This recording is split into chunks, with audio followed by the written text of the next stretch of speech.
एकीकडे कोट्यावधी रुपये खर्च करून स्वच्छ भारत अभियान राबवले जात असतानाच या स्वच्छ भारत अभियानाचे 3-13 वाजल्याचे प्रभाग क्रमांक 8 मधील गुलमोहर विहार कॉलनी परिसरातील मनपा शाळा क्रमांक 17 येथे दिसून आले। स्वच्छ भारत अभियान अंतर्गत विविध उपक्रम राबवून स्वच्छतेचे महत्त्व सर्वसामान्यांना पटवून देण्यासाठी नाशिक महानगरपालिकेकडून विविध कार्यक्रम राबवले जातात। परंतु त्याच नाशिक महानगरपालिकेच्या सातपूर विभागाच्या शाळांमध्ये शिक्षण घेत असलेल्या विद्यार्थ्यांच्या वैयक्तिक स्वच्छतेसाठी अत्यावश्यक असलेली स्वच्छतागृह सुस्थितीत ठेवण्याकडे मनपा प्रशासन सोयीस्करपणे दुर्लक्ष करीत असल्याचा प्रकार समोर आलाय। मनपाच्या समाज मंदिरामध्ये शाळा क्रमांक 17 येथे 4थी ते 5वीच्या विद्यार्थ्यांची शाळा ही भरवली जाते। या शाळेमध्ये असलेल्या स्वच्छतागृहाची पूर्णतः दुर्दशा झाली आहे। गलिच्छ व तुटके शौचालय, सडके पत्र्यांचे गंजलेले दरवाजे आणि दुर्गंधी पसरलेल्या व कित्येक दिवसांपासून स्वच्छता होत नसलेल्या स्वच्छतागृहांचा वापर, तसेच शाळेच्या आवारात दारूच्या बाटल्या अशा अनेक समस्यांपुढे येथील विद्यार्थ्यांना सामोरे जावे लागत आहे। ही बाब भारतीय जनता पार्टीचे शहर चिटणीस ॲडव्होकेट महेंद्र शिंदे यांच्या निदर्शनास येताच त्यांनी बबलू पाटील, दत्तू ढोकले, शुभम तिवारी, विशाल साळवे, दादा आरोडे, दत्ता माळुदे, सचिन पाटील, धीरज खोळंबे, टिंकू पांडे, सिद्धार्थ खोचे आदी जणांच्या शिष्टमंडळासह शाळेला भेट देत पाहणी केली असता हा सर्व प्रकार उघडकीस आला आहे। ॲडव्होकेट महेंद्र शिंदे यांनी यावेळी आपल्या तीव्र संतप्त प्रतिक्रिया व्यक्त केल्या आहेत।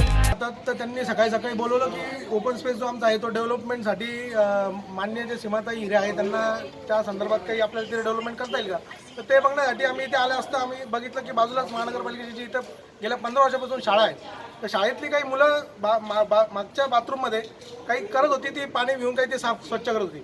तर आम्ही बघितलं तर तिथे लक्षात आलं की ते बाथरूम अक्षरशः वाईट कंडिशनमध्ये आहे, तिथे एवढी दुर्गंधी आहे।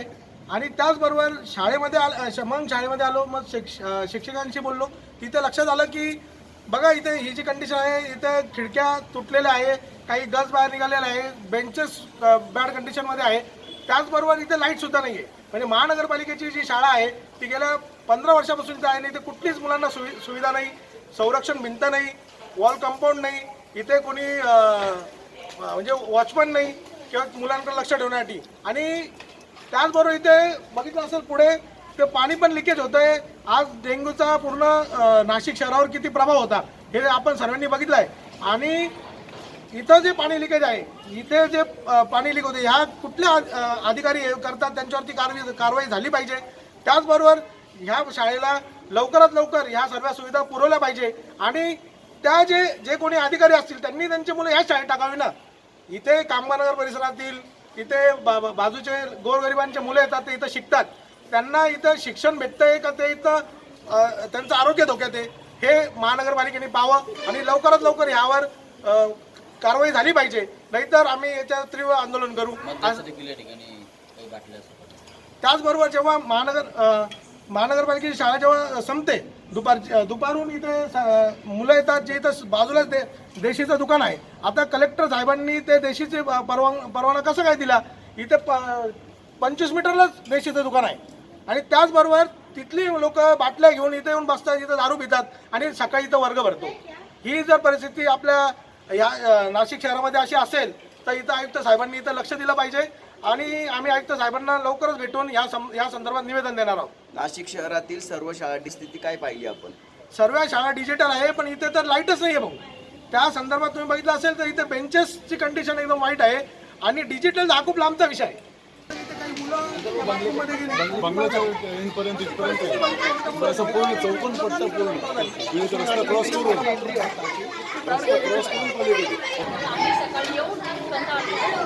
जे तुम्हाला बरोबर वाटतं ना तेच आपण आयुक्त साहेबांना सांगू की या पद्धतीने जर इथे आता शाळेत लहान मुलांचं जर जीव धोक्यात आहे, इथे पत्र निघालेलं आहे, इथे पाणी निघत आहे, हा वेगवेगळा प्रभाव पूर्ण शहरावर होता, त्याच्यामध्ये कितीतरी जण दगावली।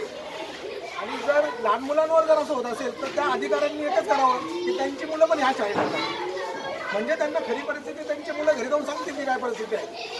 त्यांची मुलं प्रायव्हेट शाळेमध्ये चांगल्या शाळेत, इथं जे मुलं शिकतात बिचारे गरिबांची मुलं आहे आणि राहिला सर्व कामगारनगर भागामध्ये कोणी आडंदोली भागामधून तिथंच येत आहे सर। गरिबांच्या मुलांवर जर असे अत्याचार होत असतील आणि ते पण तरी देखील येत्या 8 दिवसात या स्वच्छतागृहाची दुरुस्ती व शाळेची स्वच्छता न झाल्यास विद्यार्थ्यांना महापालिका मुख्यालयाच्या दालनात आंदोलन करण्याचा इशारा महेंद्र शिंदे यांनी दिला आहे. नाशिक लोकशाही न्यूजसाठी रमेश खरात, सातपूर.